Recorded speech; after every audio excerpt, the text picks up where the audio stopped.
isang 7 star.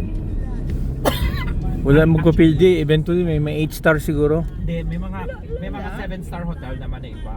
Wait lang ha. Pero may mga certain ano siya, may mga certain Ano ba nagpakulit? tinitingnan na really magsa-stand out siya. Hindi ako kung nag-double. So like for example, ito, I think sa architecture niya, tsaka sa amenities, yung ano, sobrang superior. May isang 7-star hotel sa Klaro Paris. siya, oh. Boutique hotel lang siya. Kasi 7 maliit star. lang. Kaya lang, lahat ng mga paintings, ng mga yung mga Van Gogh, meron siya sa Kompleto collection. siya. Andun yung naka-display. So boutique hotel siya, sabihin natin. Burj Al Arab, Jumeirah. Kaya lang dahil sa Your. paintings, work of art, may isa din, nagki-claim 7-star hotel sa Maldives.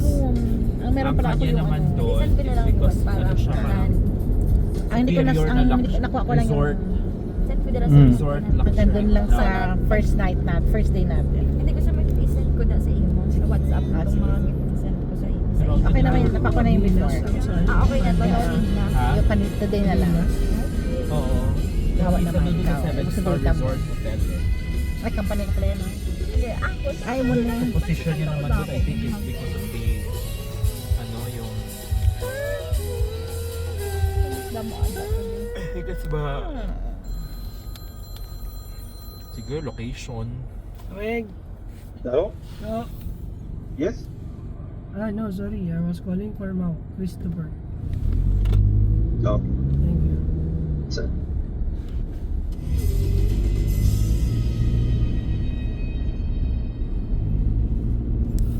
Most, no? Gamay lang ang most, no? Right at the center of Dubai. Tungkol sila doon lang ang ano space. Not a sing ano pala.